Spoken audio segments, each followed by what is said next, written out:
All right. So, who's going to tell us what happened last week? Eventually, you're going to have to get ready for it. I'll do it. I got this. Roger, roger. So, essentially, we went to the DMV, just a really big, elaborate DMV there were like 3 or 4 checkpoints we had to go through. Because first they had to take our basic bitch stuff, then they had to take our nice stuff, and then they had to scan us, which was it like kind of like a lab we went to, or was it just a normal room with the chairs? That part I don't remember. That was at the end, and that's where you got the tattoos on the back of your skulls. Yeah, yeah, Everything up to that. that was basically the beginning of Half-Life 2. Yeah, and of course we were all little shits and gave the town guard trouble and the huge. I mean, it was 8 p.m. and you were going through TSA. Like, It wasn't a good time. It was just kind of grueling, and that's pretty much what I remember. all right. Anyone else want to add to that?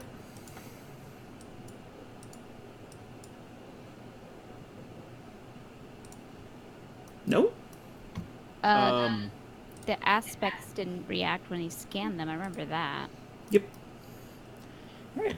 Lost a very nice card and It learned was your not to own use fault. it. Yeah. Learned not to use magic in the DMV. And pork buns. Yep. Which brings us back to where we left off. And then,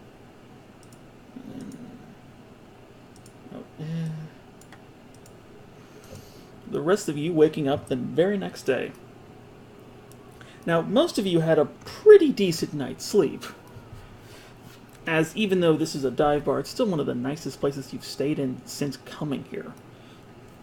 Fresh linens, nice sheets, like a window with a view, and a stunning one at that, as each of you got a chance to watch the sun rise. Now, I say most of you because Ayaja, you eventually got to sleep all right, but that was only after 2 or 3 broken noses. Yeah. I mean, you say broken noses, but it was fun times, you know, It- spit brawling. Between you and the elk, you managed to remind the local folk how they should and shouldn't act, And particularly she around didn't a even woman in full start plate. anything, though. Like, she just defended herself because she hates fighting. Oh, it wasn't even like that. It was just. Well, I mean, in It character, wasn't a she wouldn't fight. attack anyone. She would not remind anyone. That's out of character. She wouldn't do it. It's more like Superman realizing his power for the first time because this is. These were drunkards. These are weaker than even the most Well, pitiful of like, she would adversaries. pat someone on the back Yeah. as, like, playful, but she would never attack anyone. No, no.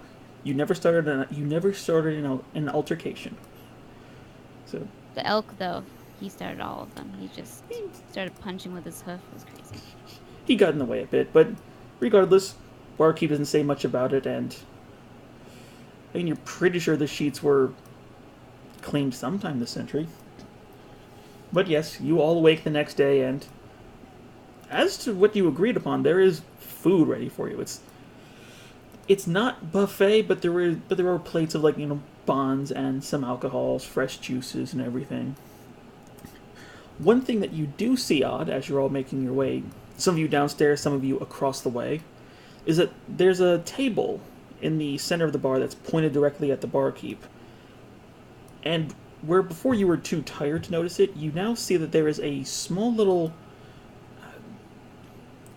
not so much an altar, but it looks like a cat bed. Just this nice, elegant wooden stand with like this red velvet in the center of it that's sitting right there on the edge of the table, overlooking the rest of the bar. Next to it is a half-empty flagon, and that's it. You can see a couple of other people here starting to get their morning drinks on. More than a few, would look to be like civil servants, just getting their meal for the day before heading off to whatever menial job they have. So, what do you guys want to do? Cause a rampage. Because that'll work. I mean, There's trees and stuff in this city, right? Well, taking a look out, you do see smaller trees. Like looking down the large ring of this city, Stensix, you can see there are, smaller little pine and oaks. The trees that you can see surround the city, the huge cloudcatcher trees that soar hundreds of times higher than the withered tree you saw on the way here. But you do notice, and you in particular would notice, that there is a surprising amount of stonework. There is a surprising amount of actual metal. This is an industrialized city to the point of it being almost unrecognizable to a forest to begin with. This looks to be more like a human capital than anything else. She is saddened that her elven folk have forgotten about the forest, but she is going to try her best to get Bran, the wood elf who knows nothing about nature, to forcibly go with her so he can learn about trees and plants. Because she will force it on him. Yeah. Or try to. Well, plants is a different story. You can see that there's a numerous amount of vegetation around. It's just, it was paved way for a city. Still sad. I would say if you're going to take a look around, everyone make a perception check, unless you're reading. Actually, no, everyone make it. Because Can somebody roll for me, please? okay,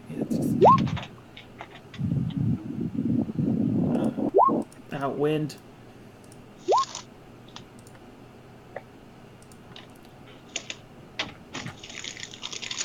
Crinkling. Sorry. Someone Wow. quickly chew into the mic. Okay. Alright. Wait, why did Armax roll twice? You roll performance, jackass. Eleno, perception. I did already. You got Oh, no, so, yeah, Armax. Wait, hold on. 1, 2, 3. Yes. I can't count, because, one thing you have noticed is Yanit's not here. You don't remember him ever going up, but you do remember him paying for a room. That's why. My brain sucks.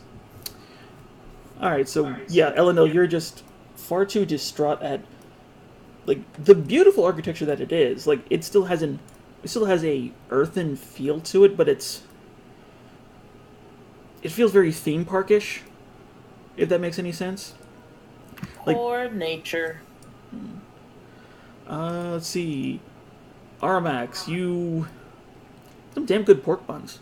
They taste weird, but they're damn good. Here's the big ones. Bran. Upon actually looking around after, I'm pretty sure Eleanor dragged you out by the ear just to, lament about the missing of nature. You do notice a large... Educating him on nature. Educating. Correct. So Genova Witness, basically. You notice something moving across the ground.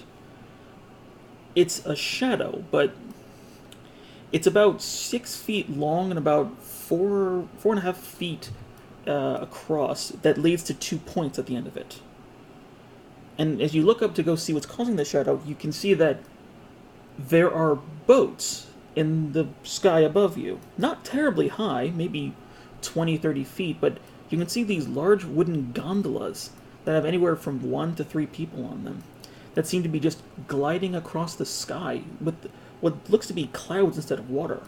They seem to be zipping all around down the streets and even across the waterway. Ayaja.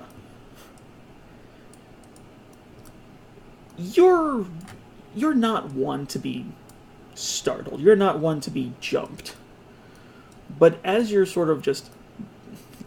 enjoying a large glass of orange juice, you notice that the flagon that's next to the small little velvet bed is immediately picked up by something green and lifted up into the rafters.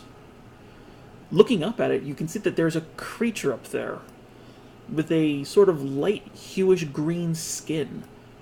These sort of segmented scales leading up to these 4 finely tuned claws and these 2 sets of almost bat-like wings that are softer than you would think. Sitting in the rafters right above the bed, you can see what you can only describe as a drake. A very small drake. Be right back.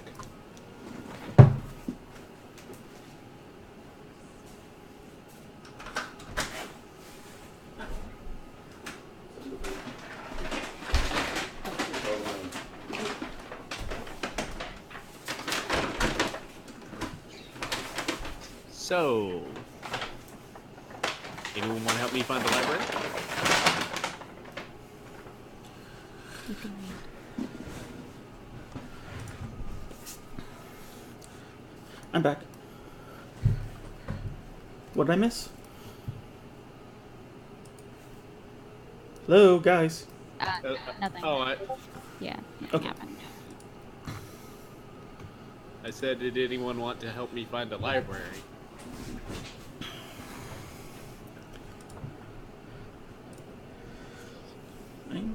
Like a big archival of some kind.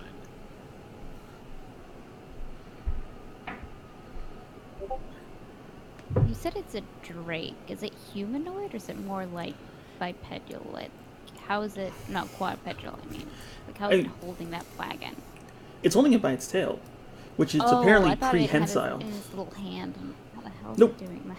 No, it is using its tail. It's using its tail as like a prehensile limb. And it's just sort of like sipping, well, chugging is the correct word for it, just overlooking the bar. After a certain point, if you're still looking at it, it will catch eyes with you, and then just... I am staring directly at it. Okay, then yeah. Then you're going to hear it sigh, and then all of you can see this small little green creature just jump down, set its cup next to its little bed, and it just crawls into the bed, doing the cat thing where it's like stretching out the fabric, and then just sitting there. Oh, head over the end of the table, just overlooking the bar.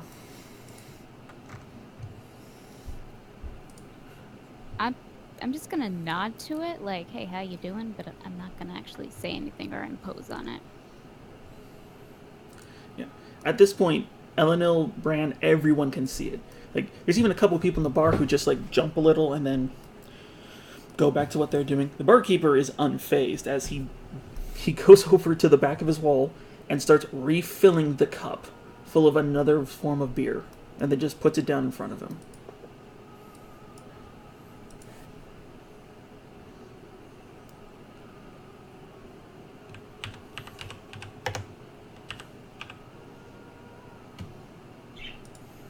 It's too early in the morning to question this. I continue to eat the pork bun.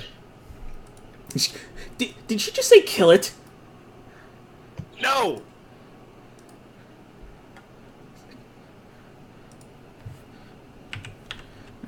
I did not say to kill it. No, I heard the person behind you say it. I said millet, the name of our bird. Oh. Alright. Well, that's happening, so do any of you guys want to try and do anything?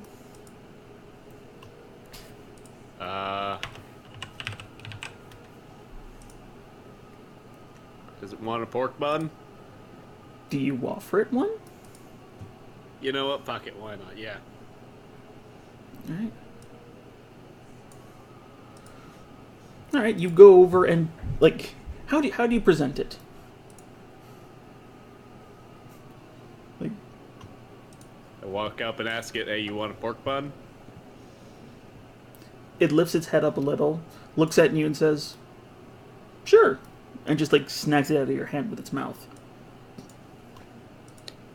I'm Armax. What be you? He just, like, he swallowing the damn thing whole. He just sort of looks back at you and just says, I'm called Whiskey. I'm the Drake of this bar.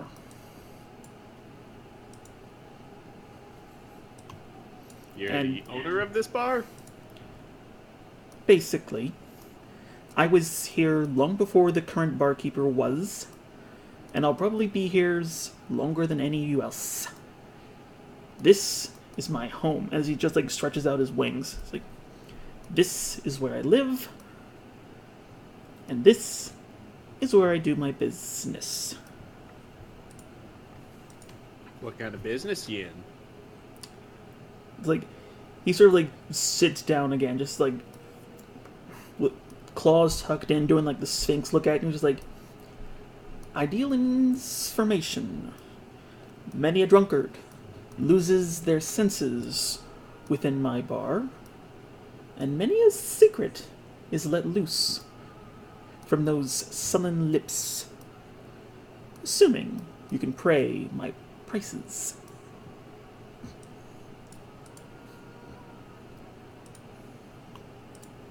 Wouldn't have to know where I can find some old information, would you?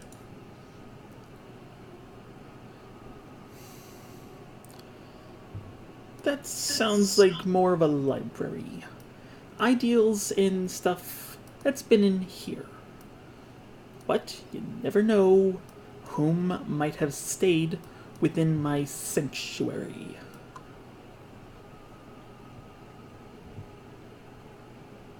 I have an important question for you.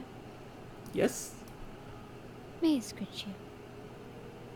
Sure. And she immediately just starts petting it like it's a cat. Yep. Doesn't matter, it's a lizard. That's Doesn't- irrelevant. Surprisingly enough, it is soft. Like, it is still scale, but it's almost like the skin has never felt a rough brush in its day, and it almost applies like water. I'll apply some warmth to it. Not like fire, but just a little bit of warmth to Mm, make it yeah. heated.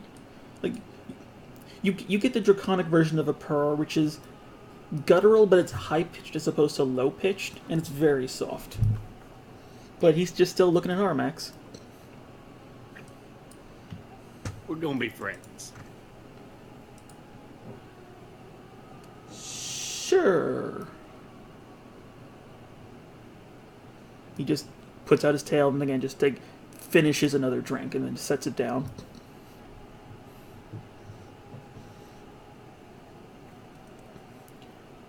So, anything?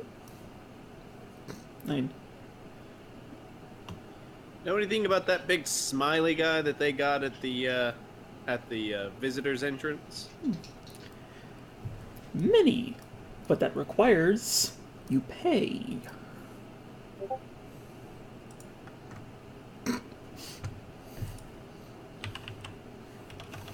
Oh, and I should probably ask about an archmage. Simple. I hear many's of both, but I do not gossip for free. What'll it cost you?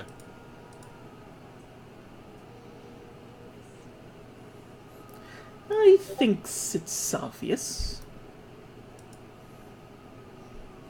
Oh, well, come now. We need to know a number before we pay for information. As this is going on, the barkeep again just swings by, replaces the glass with another frosted mug, and he just begins drinking again. The only time he seems to stop looking at you is when he's drinking.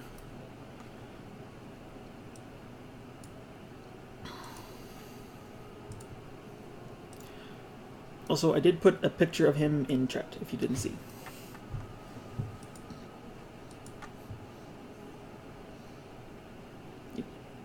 He's just looking at you, waiting for you to make the move.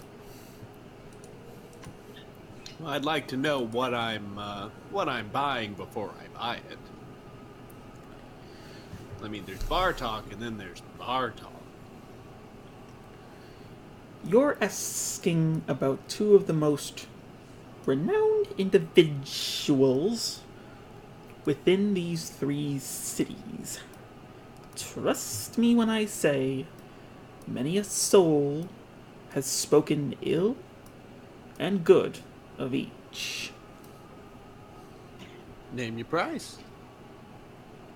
That is for you to figure out.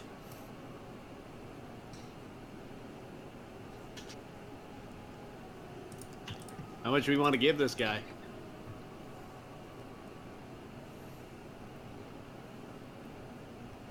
I presume you're asking the group? Yes. Alright. I have no money, really. I have some magical items you might like, though. I mean, as soon as you show him like gear, he just like sort of turns up his nose at it. Just, do I look like one of those simple chromatics. Ideal in the finest things in life. Sorry, but I gave away my endless booze thing. If I had known. I think he's got the endless booze covered. It was a joke, dear. Sorry, I'm not good at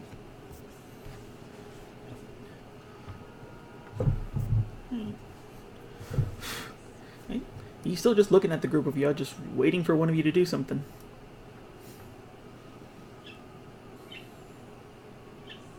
Anybody got any Madeira?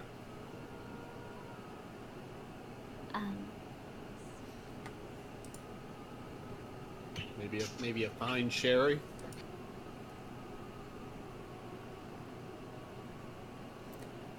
You do have a fine meal in the bag of holding. got some good ass berries, man. We can get our food in here. Oh. What's the meal? Let me pull it up.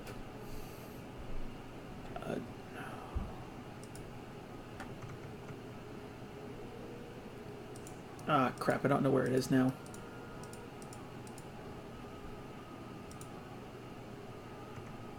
No, you had a fine meal, and in it was a bottle of wine. If you're asking about, like, alcohols. Oh, yeah.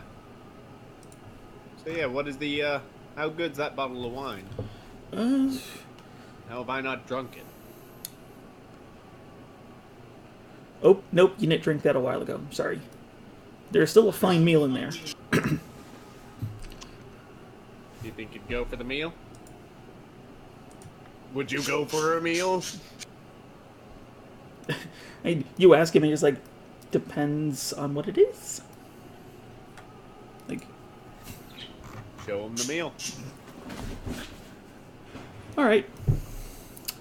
You reach in, or I assume Bran does, and reaches in, and what should have been fine scotched eggs, nice bread, old cheese, you pull out to be a semi-congealous gray mass that, upon removing from the bag, immediately staunches everyone.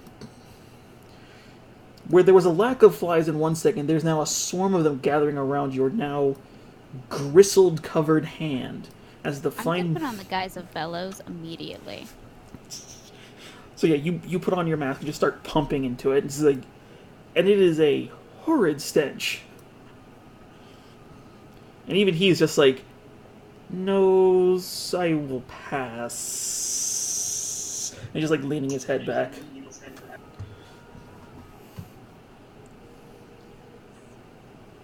Why did we put food in the bag of holding? It was in there. You never checked it. Well,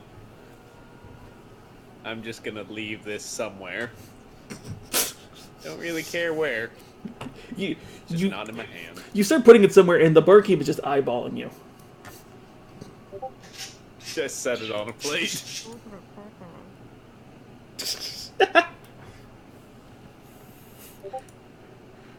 I mean, yeah, that meal's only been in there for 6 months. Alright. How about a gold coin? Agains, I am no chromatics. I give no care for wealth of such undignified standards. What do you want, a back massage? A dance? You are really new at this, are you?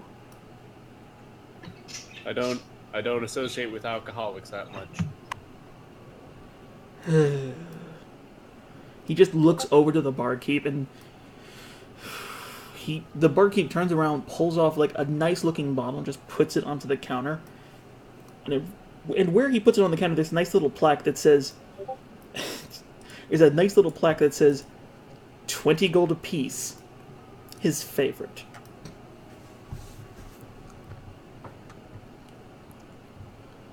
You could have just said that.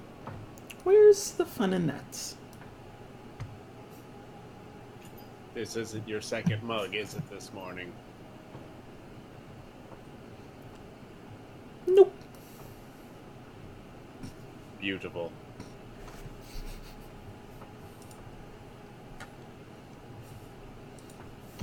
Well, after having no, I don't think, do we have the money to pay for a bottle? If you don't, I as a DM would feel awful. Like, and don't forget, you have party supplies, so you guys are aware of what is in like the open channels.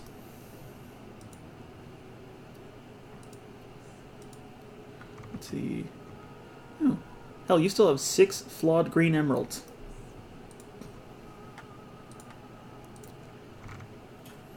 Uh-oh.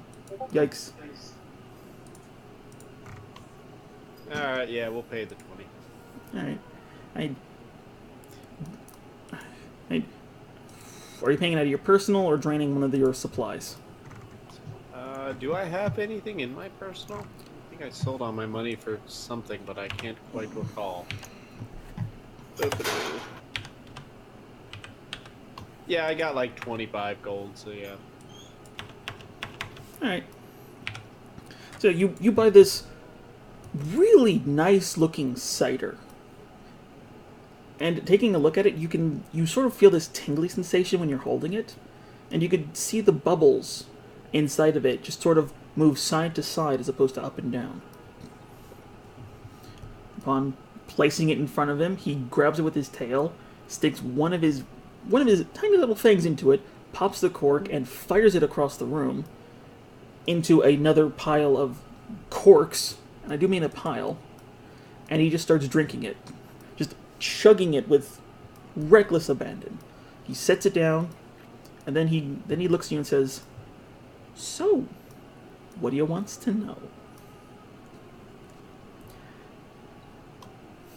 What you know about this archmage? There is little to know about him. He is secluded within the Arcanus Magnum, the heart of this elven citadel. It was him who brought all these aristocrats here. Why? No one can tell. But there are, of course, rumors. Those just cost extra. I can tell you this. The man pays for his secludity. No one has seen him in months.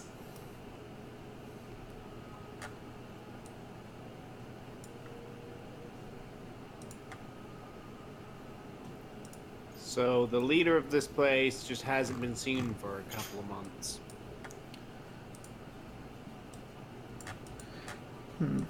That is where you're wrong.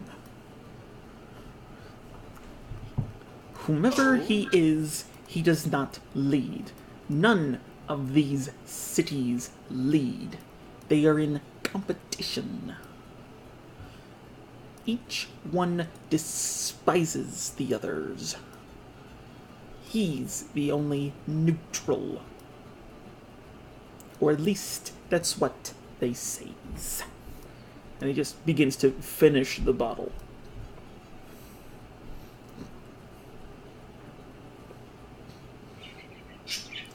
Upon finishing it, he just puts it onto the counter and slides it back. And it goes to the end of the table and then stops. Just on the edge.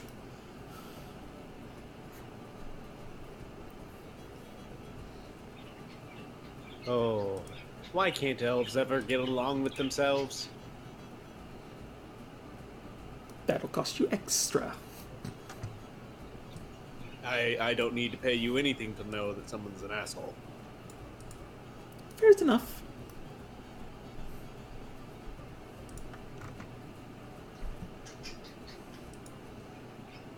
By the way, you know a good source of knowledge in town? Traditional knowledge. There are libraries, But you don't need me's to tell you where these are. If you know a particularly good one that would have information that's not as commonly sought out. If you're truly seeking something, the Arcanus Magnum is your option. It holds the greatest knowledges and oldest knowledges that these lands have ever seen. Good luck. I shake his chubby hand and start walking off towards that location.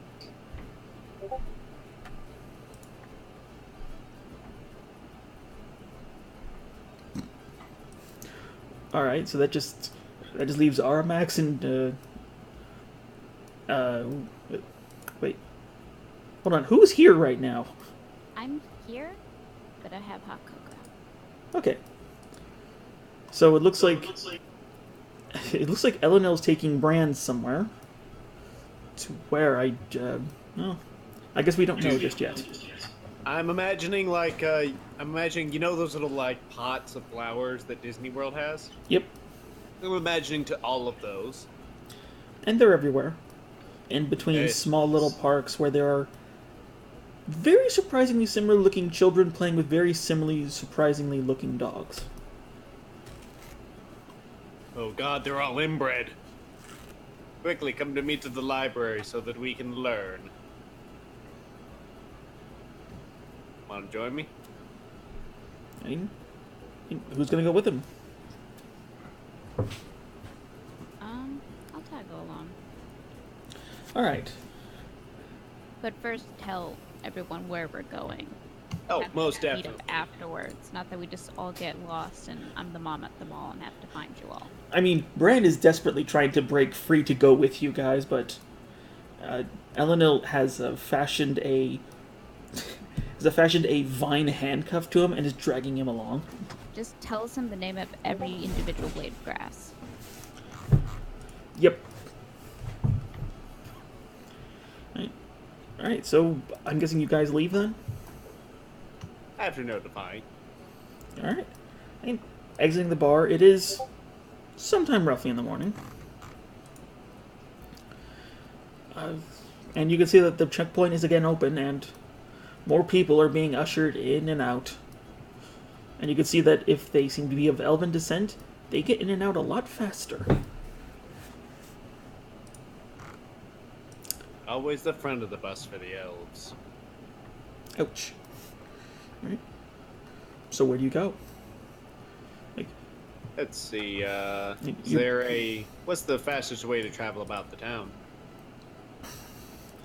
I mean, Is there looking at it, it looks to be those canoes that are above you. Shall we get a canoe?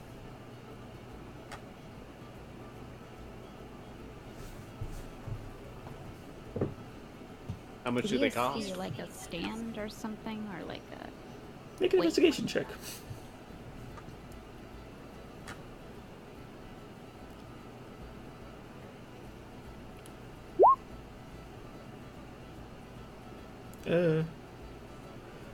Investigation, not perception, but I mean, Armax, you can find it. Is it the same number? No, it's not the same number, so it would be one less. So it would be 16. So it's fine. Like, you essentially start walking down the road, and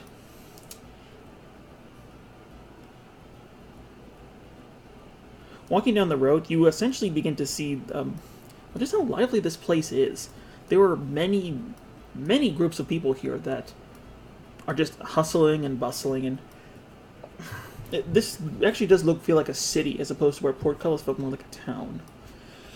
You can see different vendors, you can see different stalls, you can see many a shop. Although the one thing you do begin to notice is there is an absence of demi-races. There's predominantly elves, many half-elves, some humans, some dwarves, but there is almost nothing of demi-races. And as you guys are walking down the road, there's more than a few people who stop for a second to look at you guys and then just go about their day. Nothing hostile, nothing it's weird that you guys seem to be sort of odd here. Since you would normally think the reverse is more appropriate. I'm getting some Get Out vibes from these guys. Aosha, I will say with the perception, you do... I will use the perception and say you do notice something. You notice a deep gnome with very dark gray skin and this weirdly fiery red hair, very similar to yours, although his seems more stationary, is standing on top of a barrel and rolling it down the road. Not only is it incredibly odd, you can hear him a couple times cursing out somebody for being in the way. Does he look like he's in trouble, or this is just every day for him?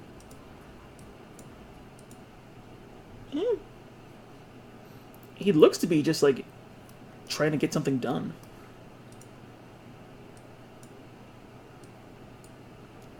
I'll just kind of make a note of it, but Burb wants to library, so keep going there. Yeah. I mean, To the library. alright. Well, you eventually find the station. Hold on, I gotta change something real quick.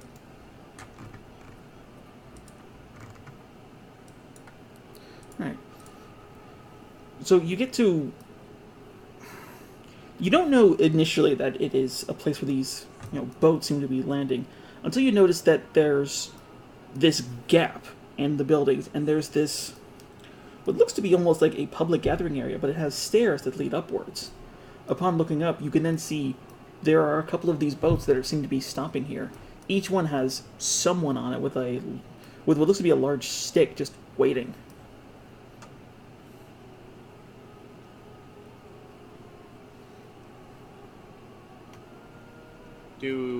Do we see any kind of ticket master or anything like that? You do see stairs, but you don't see any gates of any kind. And you just see people going up and down. I'll pull someone aside, just someone that looks like they're leaving instead of coming into the building. Right. Going up the stairs, and these are really nice stairs. You get up to the top, and you can see that there's benches here, like, for waiting. And there's many an individual here who's waiting. Some reading books, some looking through their objects. Like, you can see a couple of individuals who are just selling food. Whoever doesn't look busy and or pissed, I'll bother. There's many. And you just see one that's closer to the edge that's just sort of... This seems to be more relaxed than anything else. He seems to have some sort of a manuscript in front of him. He's got like a piping hot cup of something. Just seems to be just waiting. Okay, I'll clear my throat in front of him and just kind of wait. Alright, with a quick sound, you can see him fold up the manuscript a little bit and look up. And it is definitely look up, as this is a dwarven individual. Sort of your prototypical dwarf. Not terribly pale skin, dark red beard, although it's very well kempt, which is new. And as soon as you sort of like reveal yourself, he actually gets out of the seat, stands up, and then just gives like a slight bow, and goes, so how can I be helping you, lassie? How polite. I was wondering how this worked with the flying, vehicles. We're new here, and we just don't want to insult anyone. You needn't worry, Sister of the Light. For these skydolas are the means of transportation within the cities. They're quick, not terribly expensive, but better than walking. You just go up, and if one of them's empty, see with the rates. Ain't nothing to it. Ah, wonderful. So we don't have to be citizens. It helps.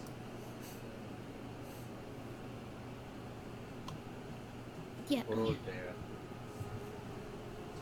Yeah, I'll just bow to him and head inside. Thank you very much. Go with the gods. And he just sits back down and just starts like drinking his coffee. And then moving over to the actual edge, you can see that Well, A, there is an edge. There's no fencing here, which is a little disconcerting for everyone except Aramax. And yeah, there are a few of these boats here. And you can see that these individuals have sort of a regulated uniform. The uniform appears to be of a dark green with these sort of blue bands running across it. And on the side of each of the boats, you can see a very similar smug-looking face with the tagline, "Because the winds always have your back." Oh, we're gonna be seeing his smug face everywhere, aren't we? Yep. Quite a businessman. I'm kind of impressed. Oh, I'm sure it's a monopoly. Right? So what do you want to do? Hop in a boat when it comes in. Read where the boats are going before we hop in. Well, it looks to be more of like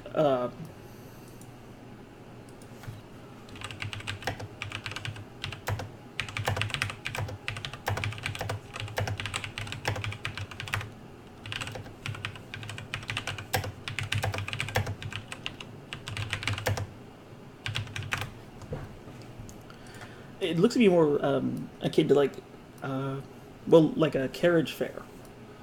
People are just going up, they're calling them over and just like asking them to take them somewhere, getting in and going.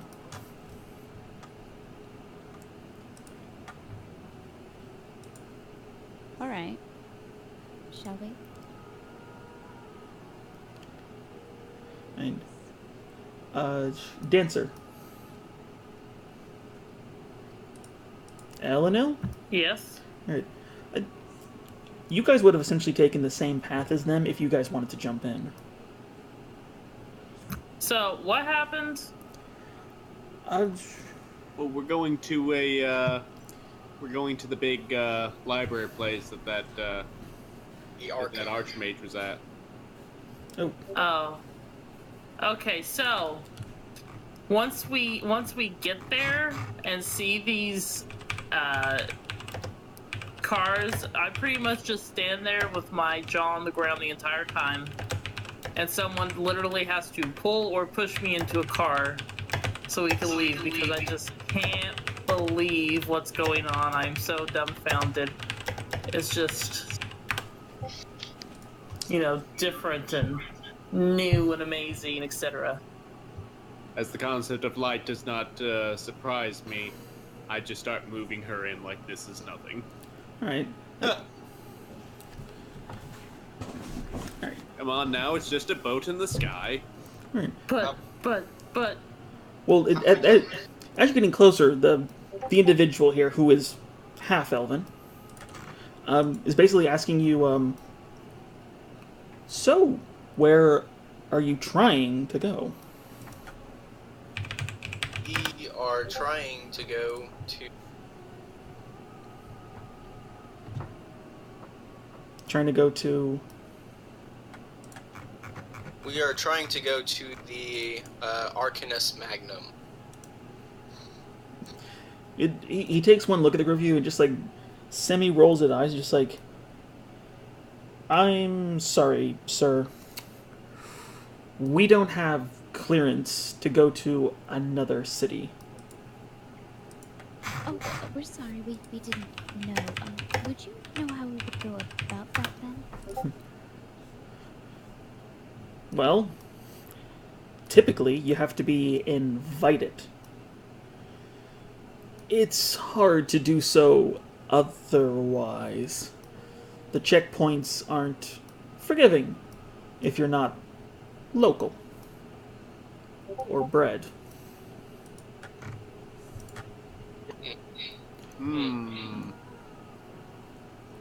Do you think it would be possible for myself and my druid companion to more easily reach the Magnum?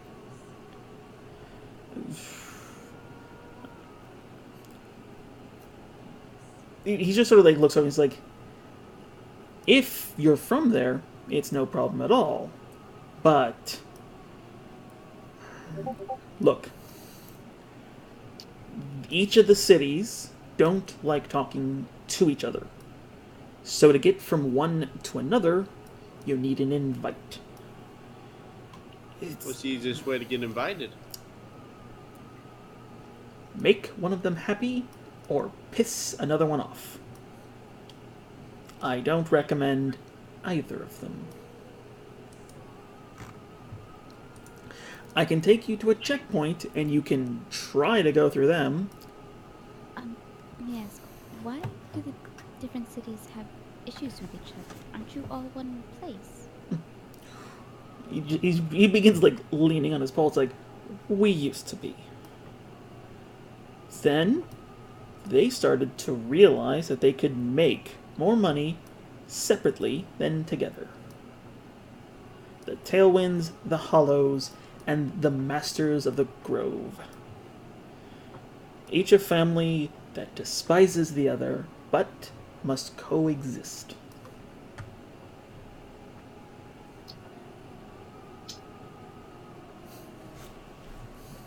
Which family is over the city in which the Arcanum dwells? It's separate, thankfully. But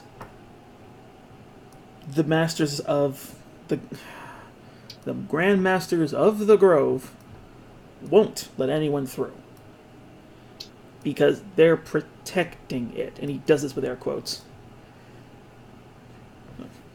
So even if you went through the checkpoint successfully, it's not likely we could actually get to the Arcanum. I really can't tell much. I don't try. But if you can get an invite, that's different. They can't fight the invitations. That's the rule. What sort of things do they like? What can we do to get their attention? That's not bad. And she'll just kind of eye up everyone when she says that. I mean, I could do a bad thing. No, you've done better. I don't recommend it. I have heard that so many times, and yet it always turns out favorably. They're business people. Propagate their business, then they're happy. Get noticed. And if they like you, that's a thing. But good luck. These cities have been specifically testy as of late. Especially with all the trade going up in smoke. What do you mean?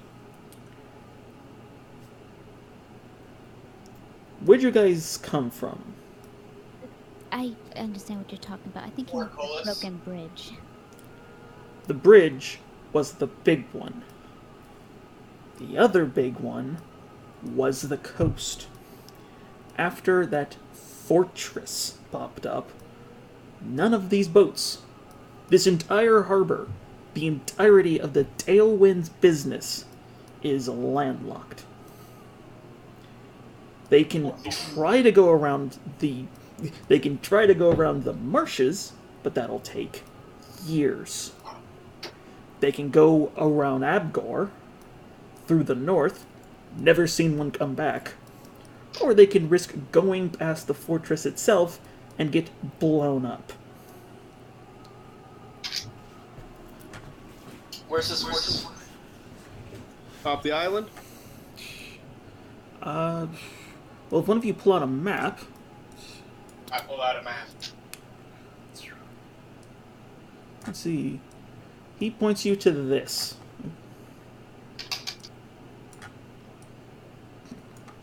Do you see that? Yep. Ah.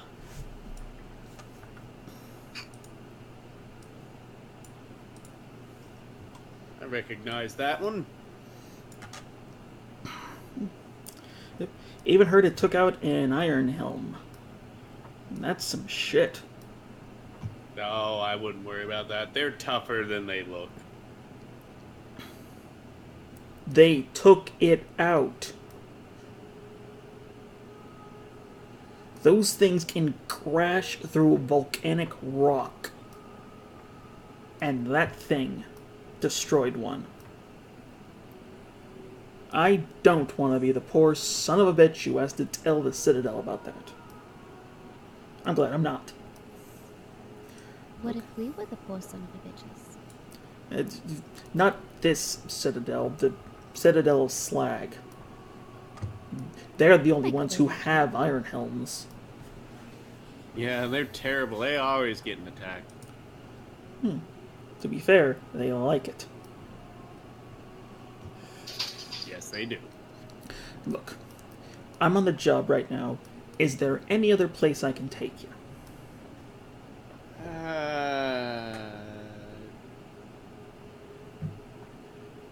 Is there a place in the city where a counterattack against this tower that's causing problems in land? Nope. Because there is a military, but it's divided into 3 different police forces. Right. And since it's not attacking the city, no one's gonna fund to mess with it. Because that loses money. Where would one find work quests aboard so we can maybe garner some attention? There's a hunter's lounge. Take us there if the rest of the group are okay with it, of course. No, I know how to get there. We will. Okay, we'll go ahead and start there then. Alright, hop on. Let's see. Let us go. See, for the total view, it'll be about 78 gold for the lot of you. Individually, what is it? Damn it.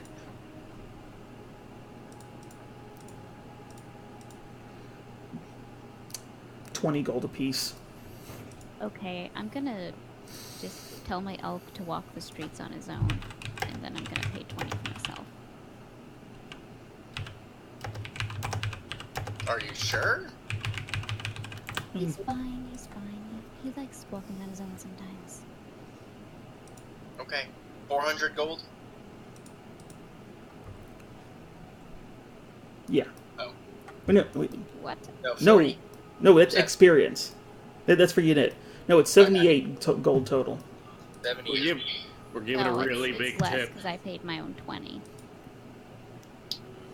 Okay, 50. Yeah. I mean,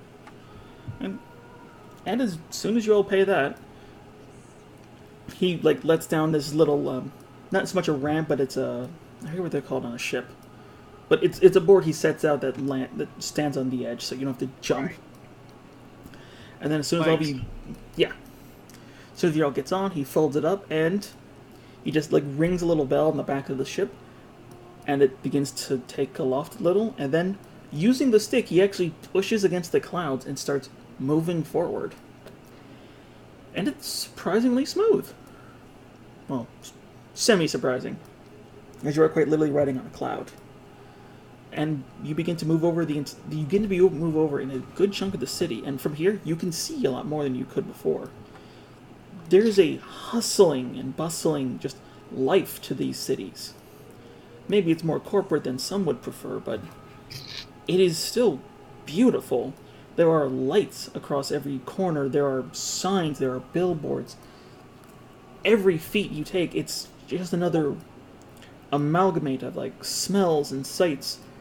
Plenty of art and architecture.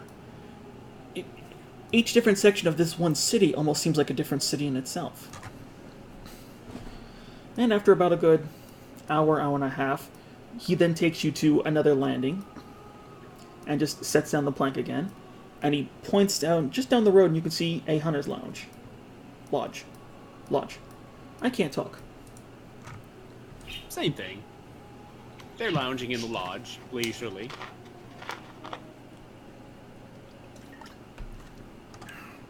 Is this a normal hunter's lounge or a my kind of hunter's lounge? They're both the same. Basically, your hunters typically are there, but as you do now, they will join up with others. You're not all antisocial. But entering into it, it is a very large establishment, but it's more run down than a lot of other areas are. It's made of just solid logs as opposed to cut stone. It's It's very rustic, but still aged. You can only imagine it's been here for quite a while. So it's hard to believe that just next to it is a flower shop, and it's in pristine condition. Let's see. What kind of flowers are in the shop? Hold on.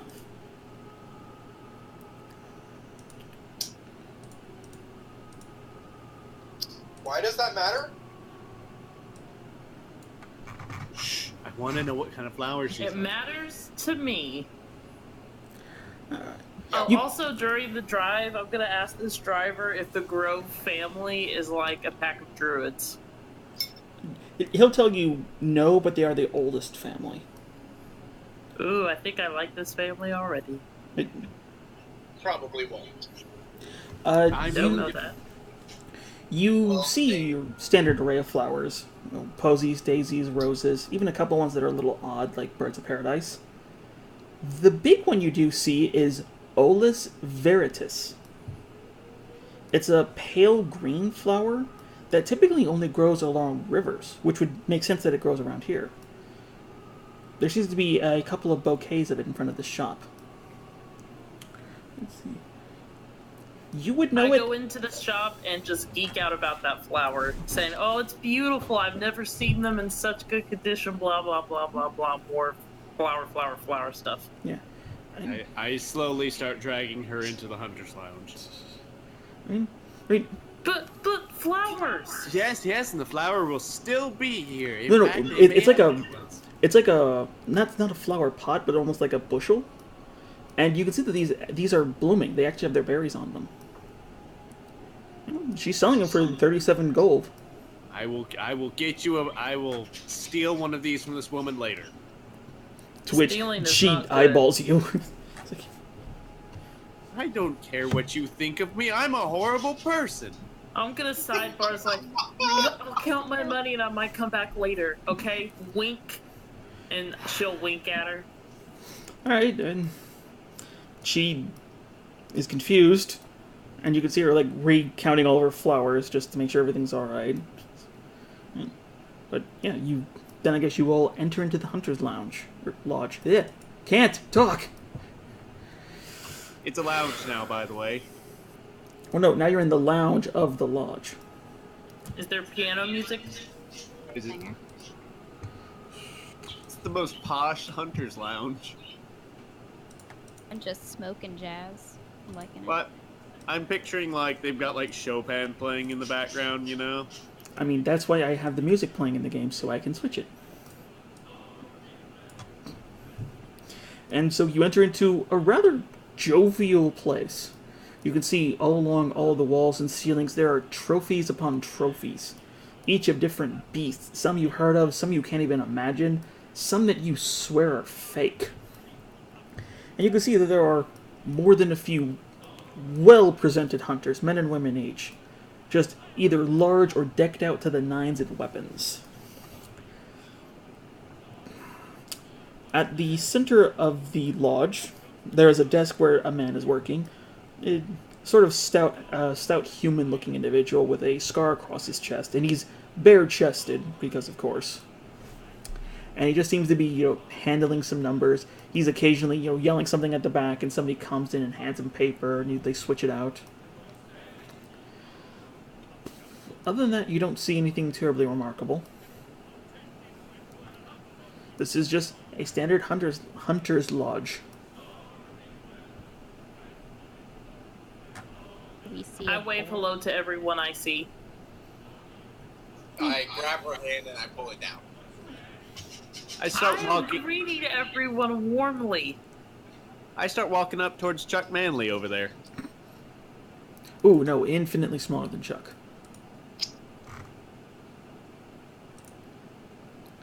Alright. Well, you walk up to him and he's just like, "Oh, ain't seen many of your type here. So, looking for work? Or are you looking to trade in?" We're looking to blow up that fortress. To which the entire room goes dead silent. That was a joke. Gosh, dang it, And Barbara. then everyone bursts into laughter. I take a gracious bow. Yeah. But he looks back at you and he's like, but seriously, what are you looking to do? No, we're just trying to get into a library. We need to gain favor. They don't allow our type there. But if you're looking to get work, we got it. Money speaks around here, and that's why we're here. You have no idea.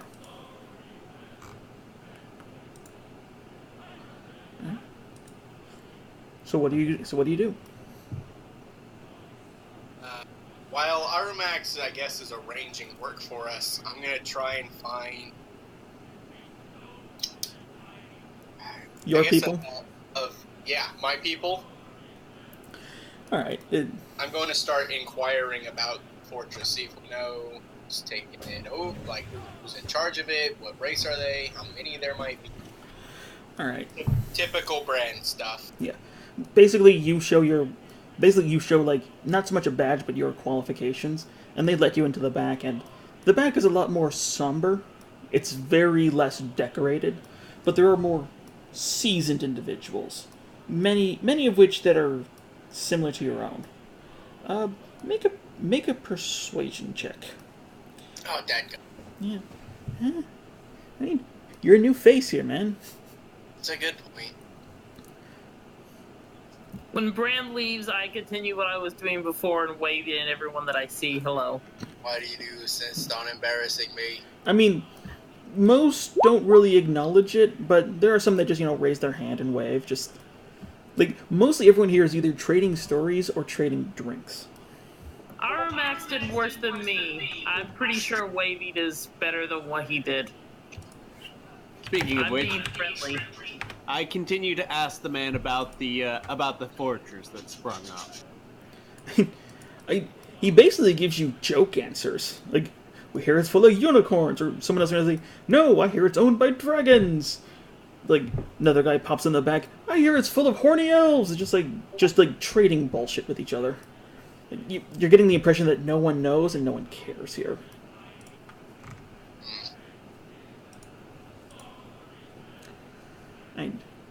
But seriously, what are you looking to do? I don't think this is a case of what I'm looking to do so much as a case of what you think I'm capable of doing. Yeah. Can you kill? Can I what? Can you kill? You have no idea. We've always got a beastie or two that needs a murdering. Would any of those beasts happen to actually bothering anyone, though? Most. Around these parts, we rarely get to call anything just for the sake of killing it. Maybe you're invading on its territory, and it's just protecting what it owns. Have you ever thought about that? And she'll, try to poke the guy in the chest with her index finger. I just sort of grab her by the mouth and just sort of saying, or maybe some animals are just assholes and need to be put down because of how mean they are. Yeah, this is kind of ironic that you're saying that. Never mind. Yeah, it's both. Sometimes we go out and hunt them. Sometimes they go out and hunt us. We just take care of our own. Mostly we make sure the roads ran safe. Of course, with the bridge down, can't really do that as much. And the marsh isn't much of a challenge anymore. So what's killing everybody right now? Outside of the murder forces. There's your assortment of your normal beasties and baddies. Nothing that the looks of you would seem to want to bother with.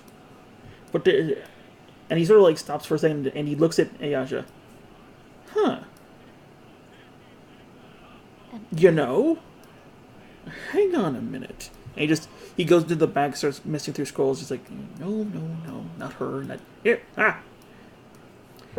I was told to give this to the first, what do they call you guys? Pelagorns. Yep, that's totally what you call us. It was a special order. It came in 2 days ago. And he just sort of hands you this scroll. Don't know much about it, but yeah, as far as I can tell, there's pay for it. Alright, I'll open it. Right. And you open it, and it is a gold embossed notice. And it is in the most flowery language possible, presuming you can read both Elf and Sylvan, as it seems to jump in between the two.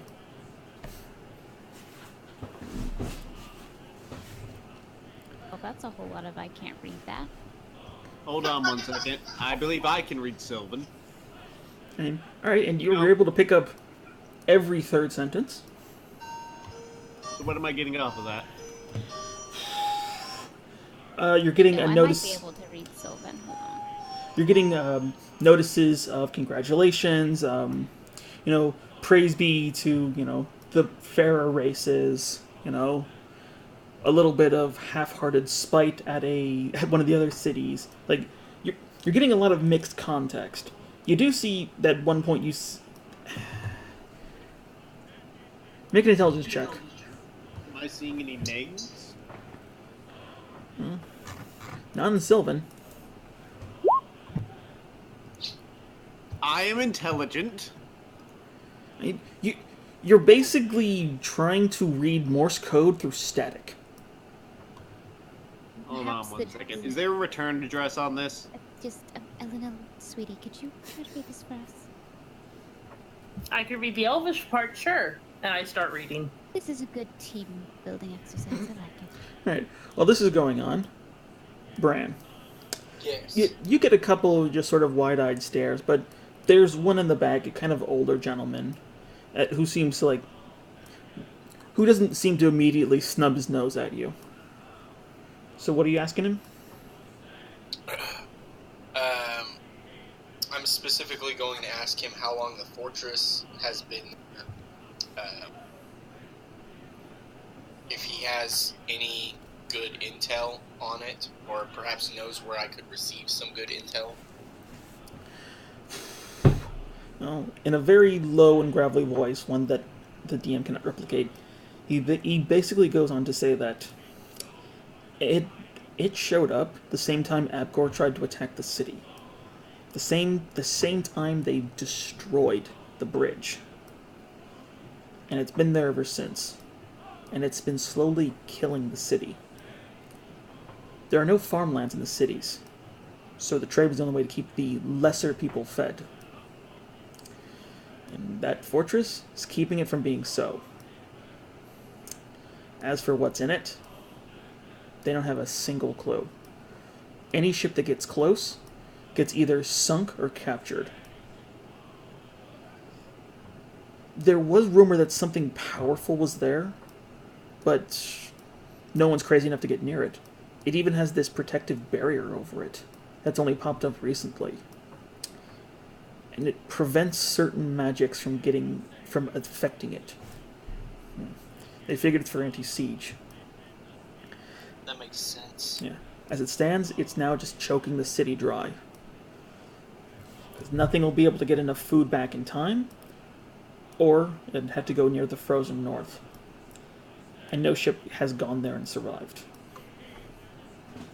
And the leaders of the city haven't done anything about it because... Like, you can see him visibly spit into a bucket, and he basically says a very colorful array of four-letter words at them.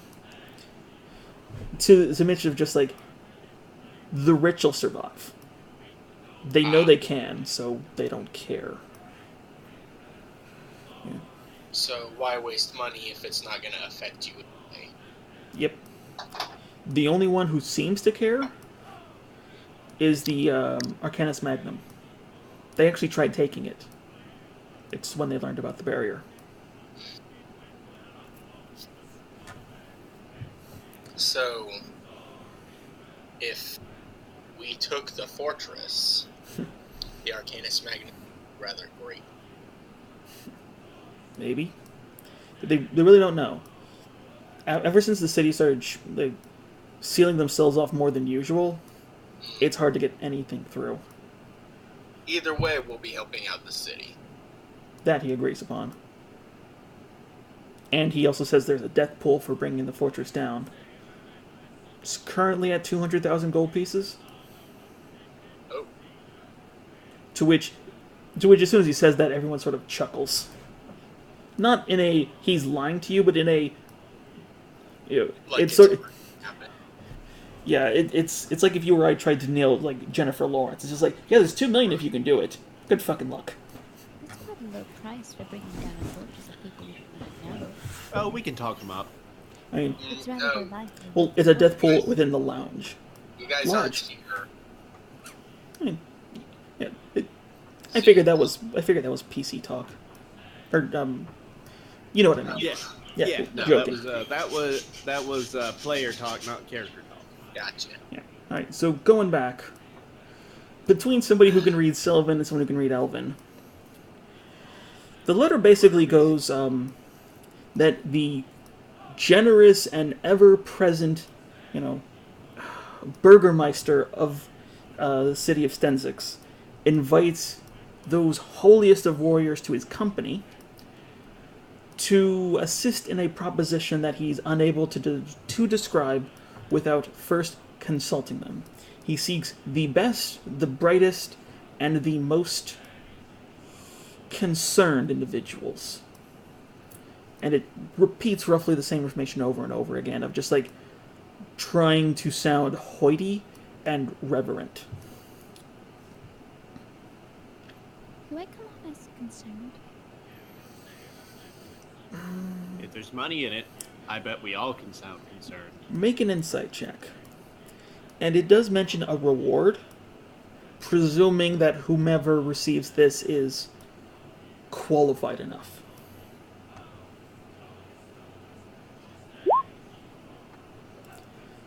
You're not immediately... This doesn't sound like a trap. It does sound like an asshole. And as soon as you begin to sort of think of that, of all the time somebody's tried to get you to do something, that's when Elenil gets to the end and reads the name, signed by Albia TailWind. Well, we have a ticket.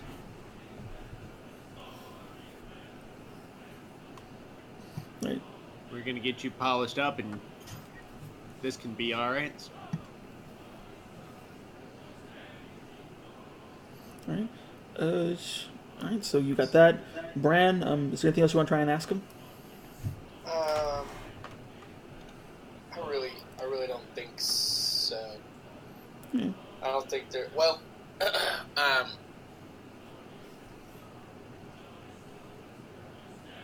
every ship gets destroyed when it gets close. Does that include small boats?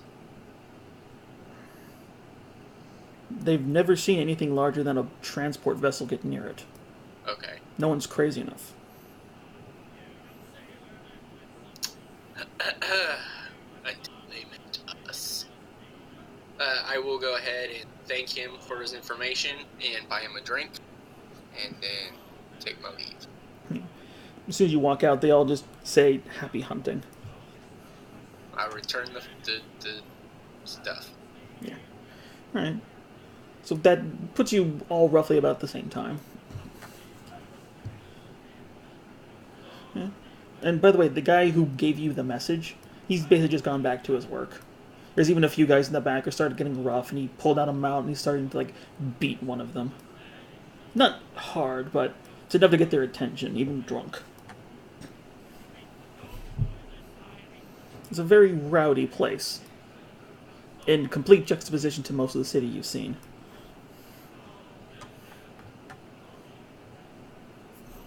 So what are you guys up to? So basically, if I've got this right, this note basically says that if they deem us to be a successful group, they'll give us some shit, like a quest of some kind. They're definitely looking for someone, and specifically someone of divine descent, to perform some sort of task. And they do mention something in return if they're successful. But it's layers upon layers of just 10, 15 gold piece words.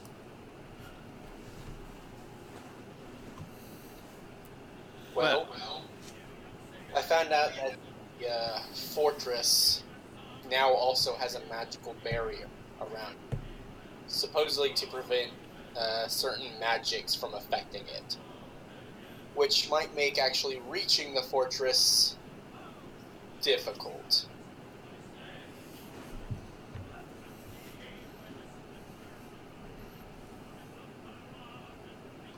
But if we just go in by rowboat?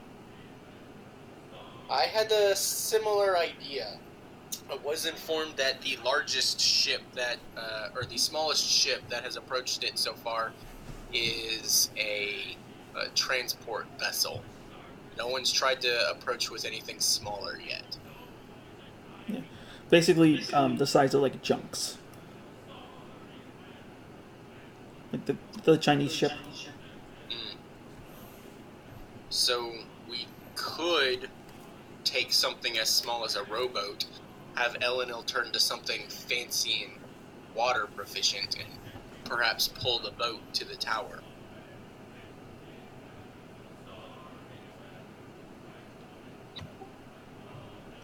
Sounds like something that we could do. I built crocodile. I still want to see that. And I mentioned that we've got a note here for what appears to be a very illustrious person in the city has a problem. Who? You know that smiling guy? The smiling guy? Yeah, I believe he had the same last name as that smiling guy that we've been seeing plastered all over the place. Oh, like Gobular Tailfin or something? Yeah, something like that. That was whose name was in there, right? Yeah. I mean, it's the same name that's been on all the posters, the largest advertisements on the side of most vehicles. You even swear you've seen a couple people with it, like, tattooed on the side of their heads. Well, we can either... Oh, the Magnum has tried to take the tower themselves before, and it seems that they're the only ones that have an interest in doing so. So it's highly likely once we actually take down the tower, there's a chance we will receive an in. It seems like our best shot. The question is whether or not we have what it takes to take down the tower right now, or if perhaps we need to go help Mr. Tail Fund in order to garner enough favor to be better equipped. Personally, considering that tower's been there for a while and this place is the money pot, I'm willing to bet they've got some pretty bad stuff in there. And besides, we can't. It won't hurt to go visit Mr. Tailfeather. I beg to differ. I feel like it will hurt a great deal, but Well, it may hurt our pride, but sure, that's the only thing at stake. what is he, a known sadist? Have you seen that smile? Yeah. It's the kind of smile someone gets after getting good dental. Or paid a lot of money. Mm-hmm. Exactly. So how about we get... Latest.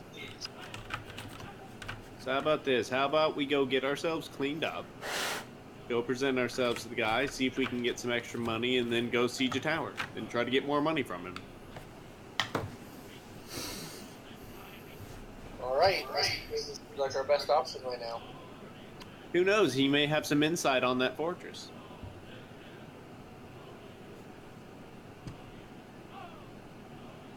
So, Alright, so what's your plan? well, my plan is to actually legitimately get cleaned up before going to some posh bastard's house. I mean, the bar that you were in, the Eight Fairies Inn, they did offer hot baths. So you could get cleaned up there, or you've seen many a salon and spa on the way here. Like, as posh as the guy sounds, he does run a pretty nice city. And seeing a bunch of dirty bastards come in and saying that we're here to save you probably will get us less success with them. Probably. But then, you don't know. How racist is this town? You haven't seen a single full-blooded elf that's looked at you and not stopped to look at you. It matters.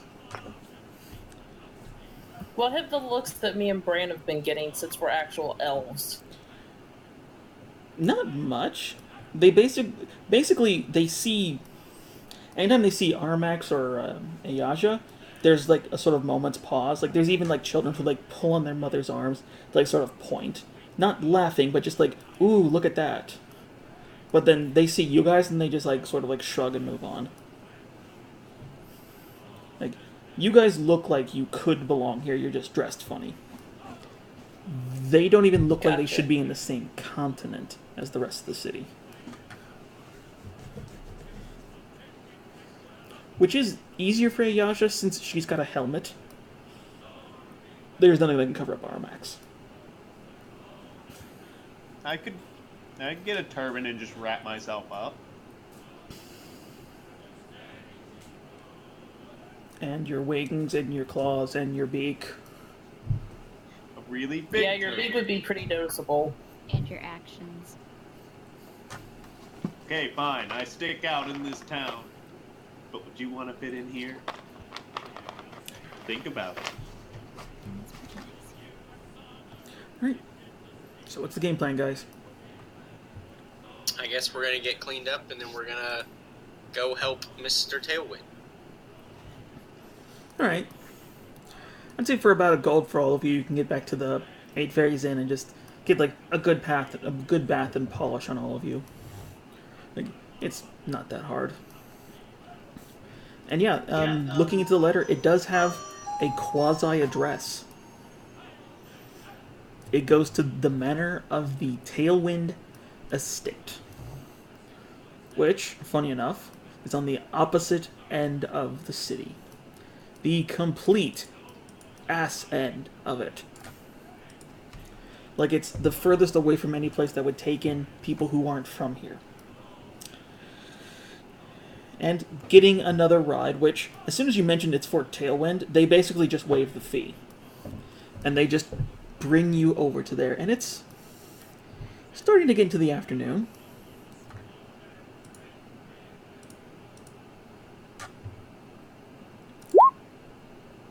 Alright, Ayasia, when we get there, you will probably have to do all of the talking. Okay. Because you're what the invite's for. We are just your supplements. Well, technically, Eleanor is somewhat divine herself. Very well, but she's also a little She's an erratic. elf, so You know I'm in the room, right? I'm complimenting you, dear. Yeah. I know you're in the room. I also saw you yell at a hunter over animals, and I'm a little worried what you're gonna do when you meet the man who's gonna be surrounded by gold. I don't care about money. I'll stand next to you. I got your back. You know, I'm fine just to talk on my own. Never mind. I said I've got your back. I'm not talking to this man. Yeah. Glad you're starting to see my... Well, To the entrance. Well, that's just it. As soon as the Skydella comes in close, it passes by the stop. It instead passes into the front of the estate, where it has its own stop. And there you can see three well armed guards. Like, they've been pretty good before, but these guys have twice as much metal on as Ayaja have. And they're about as well built as you knit. And as soon as you pop up, it is just a wall of flesh and steel that stands between you and the gangplank. I just kind of lean towards Arumax and be like, seeing guys like this really makes me miss Chuck, and how he could probably just beat all of these men to a pulp. A small tear wells in Armac's eye for the death of Chuck. He's not dead. He's dead.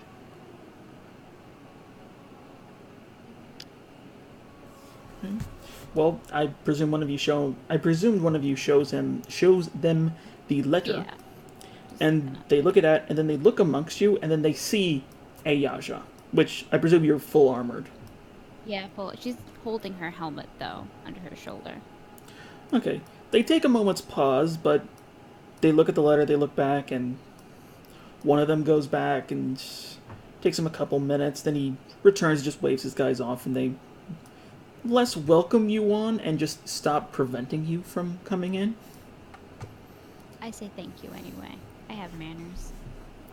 And thus you begin your slow walk across this 200 some odd gangplank with a nice little roof. There are a little bit of lights here that are arcane in nature. And upon getting to the end of the gangplank, you're treated to the third story of this building, which has its own set of grand doors. 20 feet up, 40 feet across, these large wooden doors seem to be almost carved from the trunk of a cloudcatcher tree itself. And they slowly begin to open and reveal an opulent office. Within this room, you can see dozens upon dozens of these sort of these suits of armor, each one carrying a different weapon. Some you recognize, some you don't. Along each of the walls, you can see portraits upon portraits of what look to be mostly the same individual, but then there are some that have slight deviations that could possibly be the entire history of the TailWind family. The ceiling, which is a good 20 feet up above, and even then some, has these beautiful crystal chandeliers that are just hanging in midair, not with any chain or rope that you can see. And upon the very end of this long carpeted walkway, you can see a desk. Sitting at it is a full elven individual dressed to the tens. Full suit, 5 buttons across, several little medals, decorations, multiple cuffs upon each hand, a monocle in each eye, and a smile you've seen everywhere across this city that just begs to be punched repeatedly until the heat death of the universe. Before you, at this desk, sits Albia TailWind. And he's just smiling at all of you. Do the guards let us walk forward, or? Yeah, they didn't enter. They just let you get in. Oh, okay, yes. There is no creature in this room except for you guys and him. And there's about 30 feet between you and him. Let's start walking forward then. I mean, you did walk across the room to get here, and he's sort of got like a stepped, raised area, kind of almost like an altar, but it's not that high.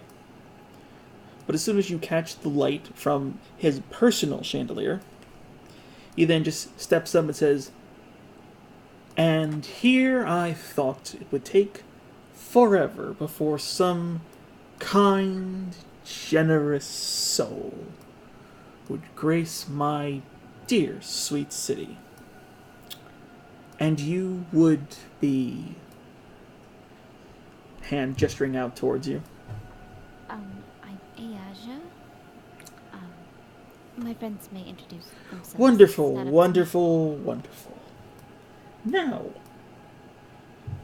I must ask. You are a what again? me? A paladin, sir. Ah, valiant soldiers of good. The beacons of light within these drab islands. You are but exactly what I was hoping to find. Now, if I may ask, what qualifications do you hold? And he begins to just slowly walk across his mahogany desk and just running his finger across the edge.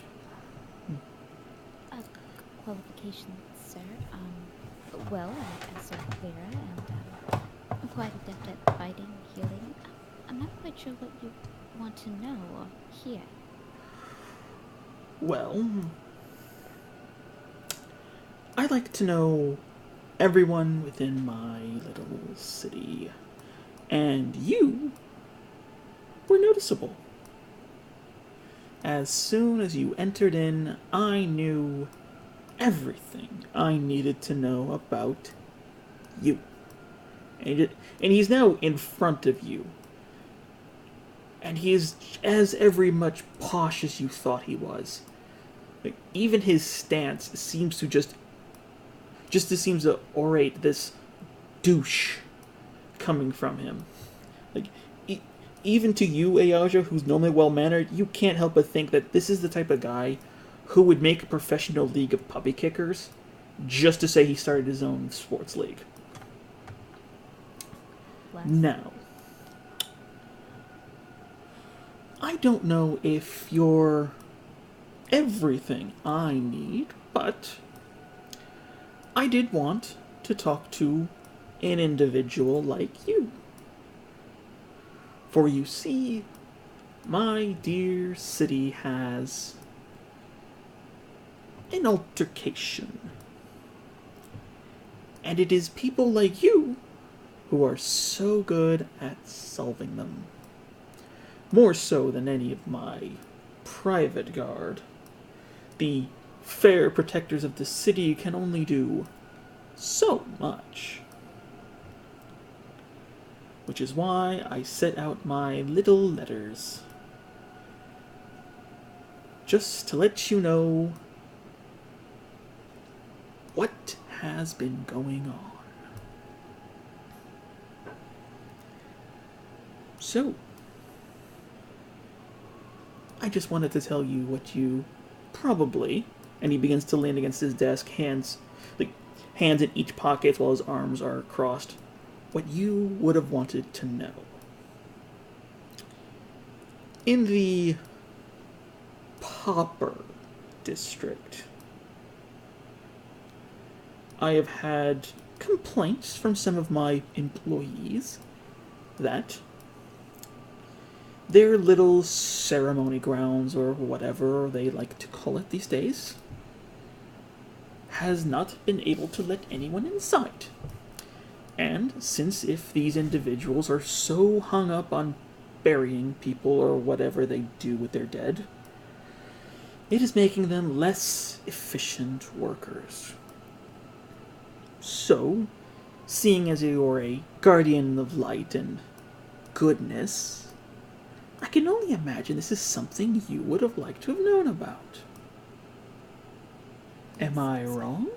No, you're not wrong, sir, but I'm not quite sure what you... Wonderful. Absolutely wonderful. You may go. And he just goes back behind his desk. Oh, right, it was nice meeting you. And she'll just bow, but like super rigidly, because she's fighting the urge to punch him. Even she is fighting the urge to punch him. Such a douche. Yeah. And he just sits behind his desk, and he's just sort of watching you. As you are the only thing in his halls. And it is a grand hall. I'm gonna walk, but immediately grab Arabax, hold his hand so he doesn't steal anything. I immediately look around for things to, You're 15 feet from the walls. Even if all of you are shoulder to shoulder, you wouldn't even be able to reach the edges. This is such a waste of space, it hurts me on a personal level. Yeah. And this is only the third of 6 floors. I'm going to start looking at his fancy family things. Make a perception check. And is anyone else going to do anything? I'm just watching the verb. Armax? You notice a couple pictures that are very familiar to you. Yes. Of another twin-tailed, dressed to the nines, douchey-looking individual, whom you remember setting a small volcano on his ship? He's in a couple of these portraits, and he's in several of the portraits with Mr. Tailwind. Specifically, in a lesser position. Of course he's in the lesser position. The photo, it doesn't have a, one of those little engravings on the bottom saying what the picture is. They're too far up and too far away. They're mostly just large photos or large portraits of himself. It's not his son, is it? Oh, it's absolutely his son. Oh, It's- god damn it! It's him and some other woman, and both of their hands are on him. Like, I say lesser as in he's, like, on a different seat beneath them. But they're all still in the same photo. They're all still in the same pictures. Did he see me make that volcano? Nope. I actually had you roll a stealth check. You crit.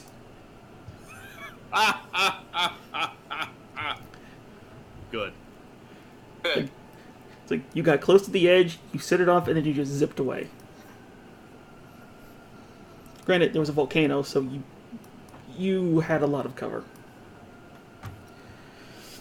Damn right I did. But as you all begin to exit the halls, unless someone wants to say or do anything. Could I ask him some more details on, You've about a good 4 minutes before you walk out of this room. So, absolutely. Like, there's nothing stopping you unless it's your party. Yeah, I just go up and ask him just a bit more details on what seems to be, stopping the people from doing their burial ceremony. You go to ask him, and he looks at Ayaja, and not you. I don't know. And I don't care. If it prevents them from doing the work they need to do from me, it's a problem. So, I figured someone like you would have liked to have known. In case it is something. And you can see him just still smiling at you. Of course. So suspicious. So freaking. I'm gonna inside the crap out of this guy. Go ahead. Like, all of you are free to. He is talking with impunity. Alright, well. Alright. Bran? Is he, so he's in, like, the middle of the room, right? No, he's at the back of the room with these huge windows overlooking a different part of the city. And you're walking through a large hallway that's between you and his private gangplank. Does he have a desk? Yes, he's sitting behind it. And I just kind of stare at his documents? Oh, no, there's like... As soon as you got within about 10, 15 feet, right before you were able to go up the steps to him, he basically started talking to you. And stopped you there. You can... If you want to go back and go further... Because, I'm sorry, let me describe this. If you're on, like... He's basically half a flight of stairs above you. His own private stairs that his desk is upon with him. So he's looking down upon all of you. It's so grossly lavish. Yep. Okay, so like, walking up to his desk is like a definite no-no. You get the impression he likes being taller than everyone else. Alright, then I'll just kind of search the room for anything out of the ordinary. I mean, honestly, that's the only thing that really perked up. Yeah, there's really not much else. I mean, you can tell that this room is just filled with expensive things. Like, like even the fruit in different bowls, which are far away from you guys, along the walls, look to be expensive and weird and out of place. God, I want to rob him. Yep. Hey, Bran? Yes. It's not his actions, it's not his body language, it's not his voice, it's his words. This is a man who knows how to manipulate. This is a man who knows he can get his way if he says the right things. and you're able to read the situation quite well. He gets the idea that something is going wrong in his city, but he doesn't want to pay you guys to do a damn thing. That's what the letter was all about. That's why it was so flowery. He's basically using Ayaja's lawful personality She's not to do awful, but she's good. good personality. Your oath is a paladin to protect, Yeah. so he doesn't have to pay you to do something. I was That- wondering if you can just get the Hunter's Lodge to do it. Because they would expect payment.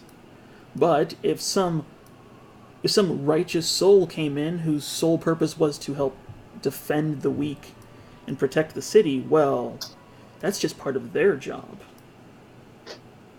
Hence why he said he didn't want his simple, weak guards to do it.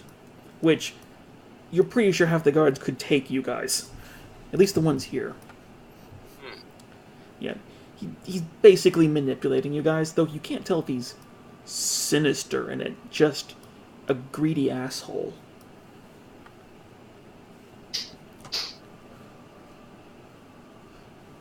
But now that Asia knows, we're probably gonna have to do it anyway. I mean, she'll do it on her own if nobody wants to come, but yeah, she's kind of obligated.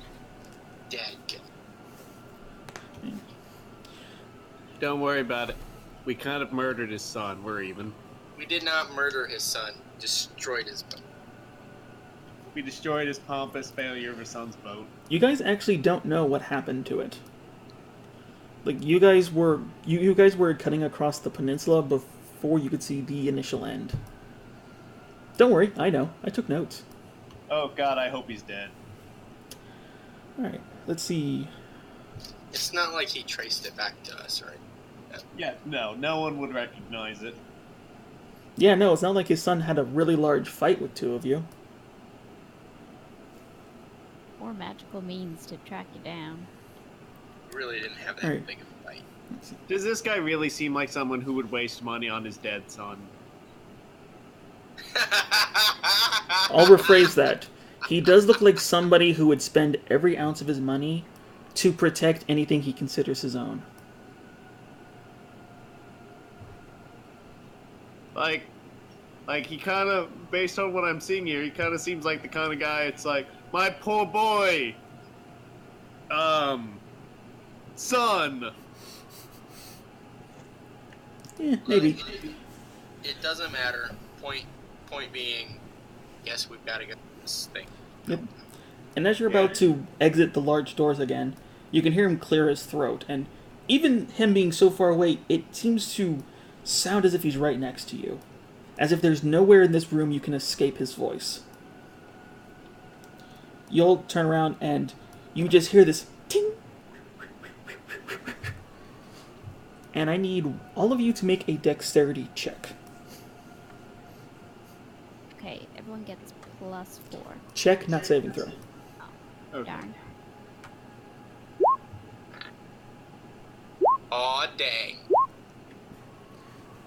Alright, Try so and screw with my reflexes. Nuh-uh. So right before it hits Armax dead center in the skull, Brand, you grab it, and you see that it is a square coin that seems to be made out of something heavy. It looks like platinum, but it's heavier. Wait, that should just give us an electrum coin, because I will go right back there and beat his ass. No, this is heavier than that. It feels like twice that of steel. Like it'll weigh down your pocket if you put it in there. And you hear his voice just echoing, "Now, I am a generous man, so here. This will allow you to take my scandalas anywhere. Just in case you want to handle this sometime soon, of course. Please have a wonderful day here in Stenzix, where the TailWinds always have your back."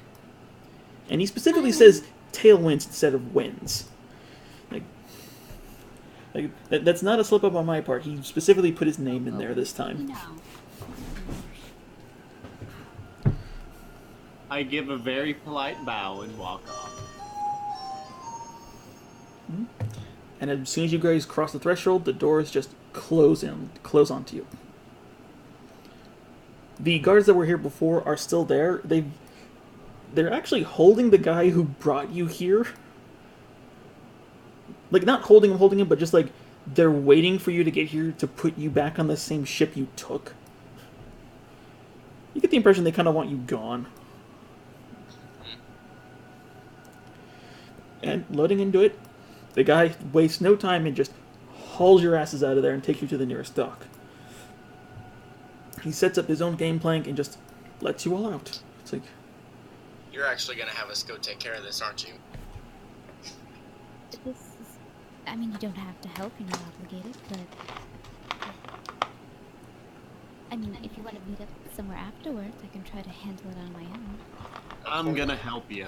According to my book. I'll help too. Because I want to murder him. I don't think that's a good idea. I mean, he's not a good sort, but he's still... someone. I just look for the nearest poster and point at it. Which one? The one that's etched into the boat?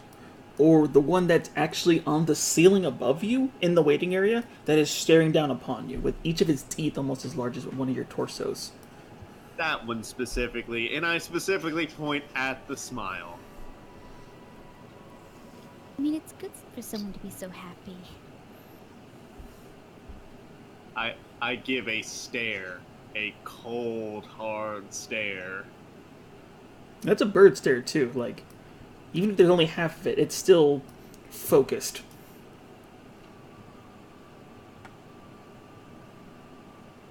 Well, let's go ahead and do our best to get this massive waste of time over. It's not a waste of time to help people. I mean, I thought that's why you were all together in the first place, trying to, save the world and whatnot. Right. So, destroying the tower would literally save the city. And we are going to put that on hold so we can do what?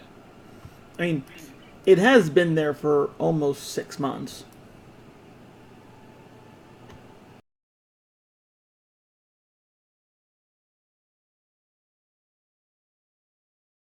Here. That means something horrible is literally about to happen, and probably in the next couple of hours. That's typically the pattern when we enter large populated areas. Alright, let me put it this way. We can either do this, or I can start lighting fires and you'll go to jail. Just because one shadow's not as dark or large as the other doesn't mean it shouldn't be diminished. I'm not asking you for money's sake or... Just please, for me.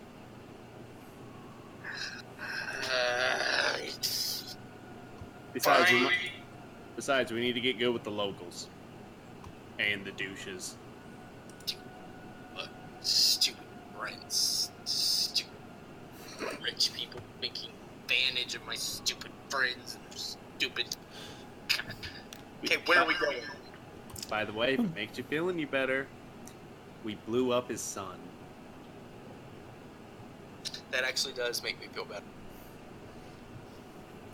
Well, it is starting to turn night, so, and you guys are not near your inn. I mean, the guy's still there, like, he's just waiting to get paid or told. I hold out the piece that we have and tell him to take us to our inn, or to the nearest stop of where our inn is. And you show it to him? Yeah. Alright. And you show it to him, and he just kind of stops for a second. He's just like, wait, you want to waste this going to your inn? Wait, this is a one-time thing? This is an invite. This takes you yes, anywhere. save that. Please save that. Oh, it's only a one-time use. Interesting. Yeah. Yeah, that other half's missing. Cheap bastard. So I mean, I'll still do it if you want. This thing's worth 200-300 platinum? Nah, we're gonna go ahead and just pay it. Alright, man. I'd take you back. It's about 20 gold. Like, you're I basically have you basically no kind of at money. a slow time. Good deal. So yeah, You could tell it's the elk to get off again and just tell him to walk back on his own. no. He followed you there. Like the boat doesn't move that fast, and surprisingly enough, the elk is not getting as many stairs as you are. But yeah, he knows what you're saying. And he's gonna meet you there. You just see him gallop off into the night, and it is crisping midnight where you guys eventually do get home. Yeah. And the only reason you can tell it's midnight is not from the city slowing down, as there's still more than enough traffic, though you can tell that the waning moon is just currently in the middle of the sky.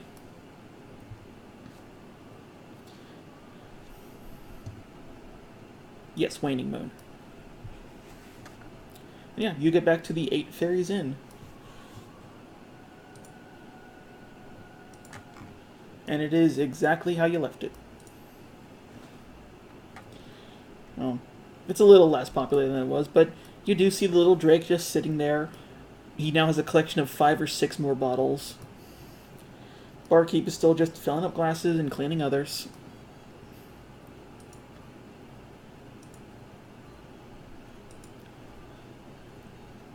Okay.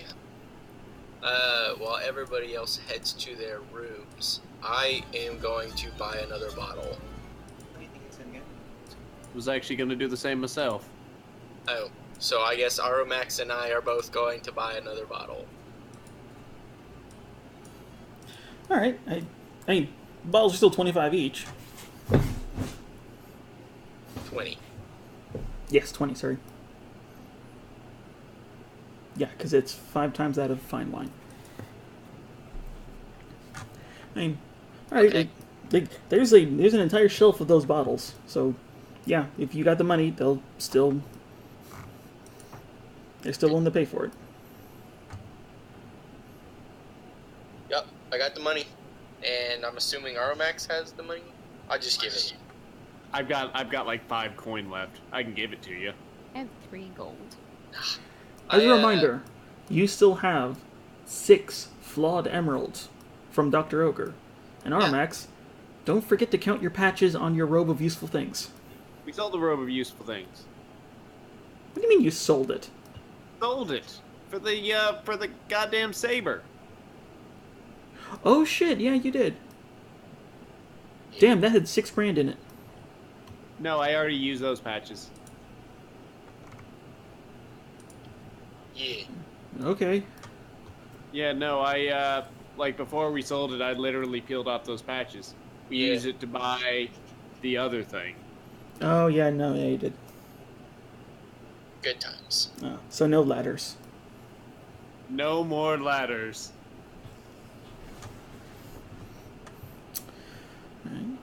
But yeah, you still have those 6 flawed emeralds and whatever the hell you have in your main stash. Right. So we have 2 bottles now. Mm-hmm. I go up to our lizard friend.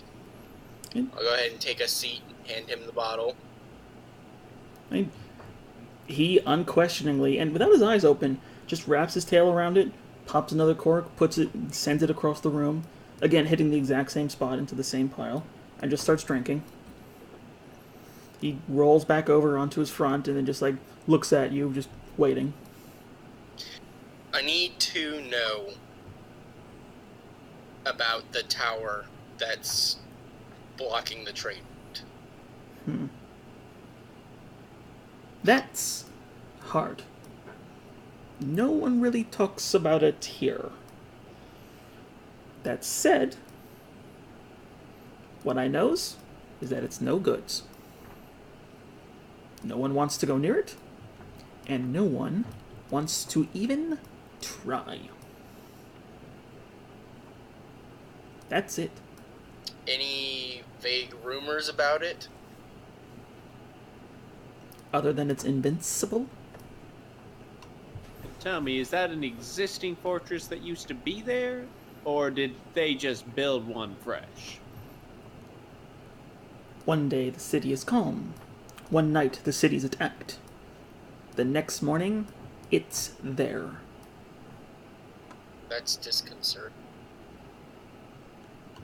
Well, I mean, was there a fortress there before? Because we've seen them use a couple of old existing fortresses. Clear water.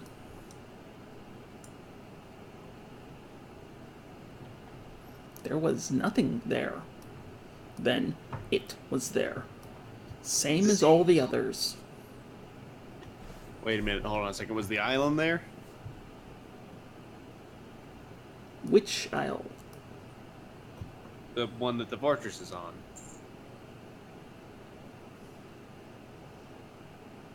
Okay, the DM's like, wait. Oh, you're talking about the okay, hold on. Pulling up the Am I map. thinking of a different one?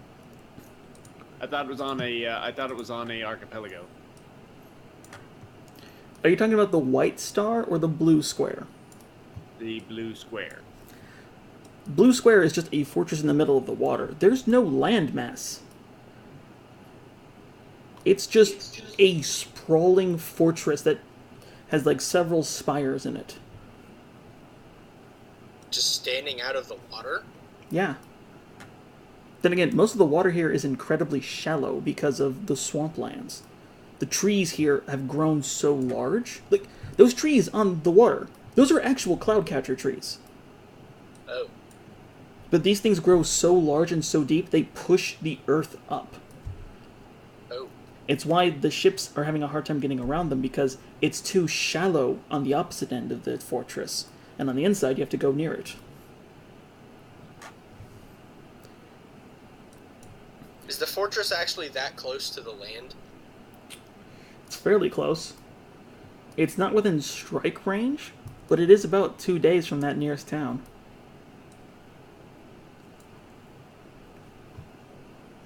This is basically a Fort Boyard. It's basically a blockade. Alright. Well, that's good. How much you want to bet that it's not the most stable of buildings? The fact that it's stopped in Ironhelm says otherwise.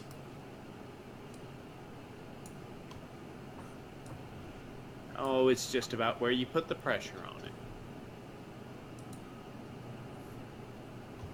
By the way, do you know of anything going on out in the other part of town, causing people unable to bury their dead? That's a different question. What this bottle's for. So you hand him the second one? Yes, I mean, no? That's up to Artemis. I mean, like, the barkeep is not running out of these bottles. Yeah. I'll use this bottle on that. Alright. You place down the other bottle, and he immediately finishes the other one, slides it to the back, and you can now see there's about a bowling pin's worth of bottles behind him. And he cracks open the next one, and he's just like, what are you asking? What part of town did that letter, did the douche talk about? He just said in the Popper district. So so Smiling Jack, the rich douche, he said that there was someone stopping the people in the Poppers district from being able to bury their dead. There is no Poppers district, but he may be referring to the less commercial areas where the people live. I assumed as much. Not too many are saying much here, but the grapevine does say that there's something going on. And the TailWind elites won't let anyone near it. That's definitely where we want to go. The elite's not wanting people to get near something is always something. You typically don't see them do this unless there's a plague. Do you know specifically where this might be at? Me? No. But I can tell you there's only 3 places like that in this whole ring. It won't be hard to find. Plus, look for the crowd. You'll find it. You look smart.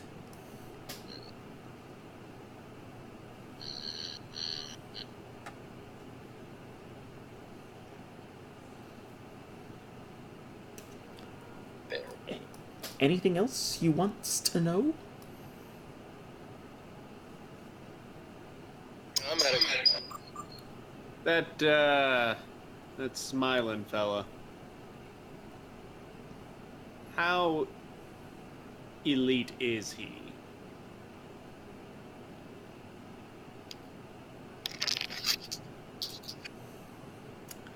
He owns every building here.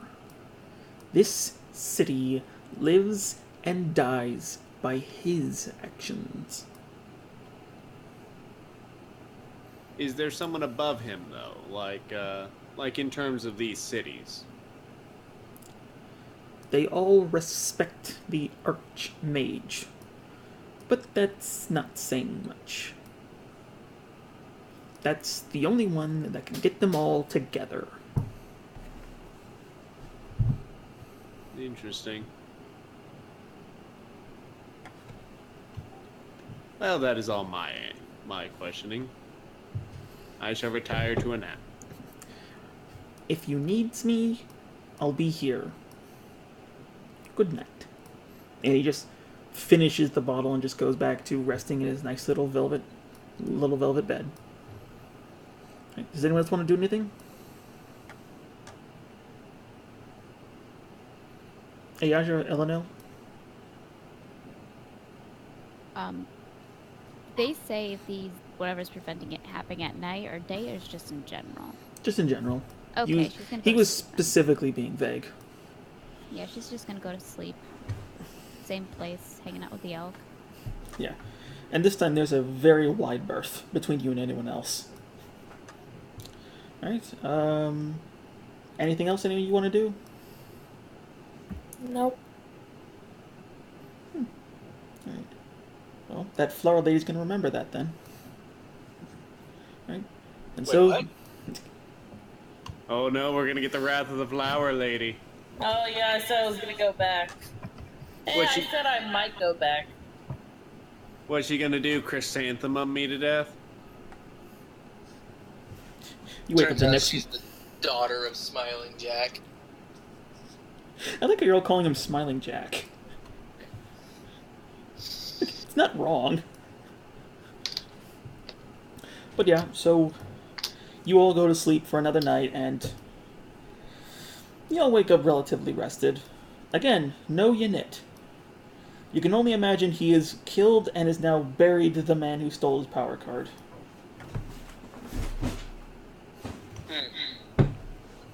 How expected. Don't worry, we'll check the jails. Just not right now. Yeah, no, we've got to figure out why there's a cemetery that's not working. So you all get something to eat, and it again comes with the price of you getting your rooms. And it is a bright and sunny morning. And, well, Okay, Iasia, where do you want to start your search? It's Uh, dear, it- and well, we should speak to the people most affected by this, right? I assume anyone rich would have their own private cemetery, so we should go maybe closer to the Papa District. It's such an odd name. That's because it doesn't exist. Yeah, no, it's just the suburbs. He's just really rich and really douchey. Oh, that's nice. A country stroll then? hold on, DM interjection. Dancer, Yes. how good are you to continue? Because this is a decent stopping point for this week. Unless you guys want to try and do something. I think it would be good if we stopped because I'm getting tired. That's what I figured, because Mm-hmm. it sounds like you guys are about to start investigating, and that's going to take an hour at least. We're gonna blow up a few things. That takes another few hours. So yeah. Mhm. All right. Yeah. So we will table it here. And I will ask, you guys aren't on any timetable. You can always just decide to go do some stuff. Like, remember, you guys control the flow of this game, not me. I want to kill some things. Specifically Smiling Jack.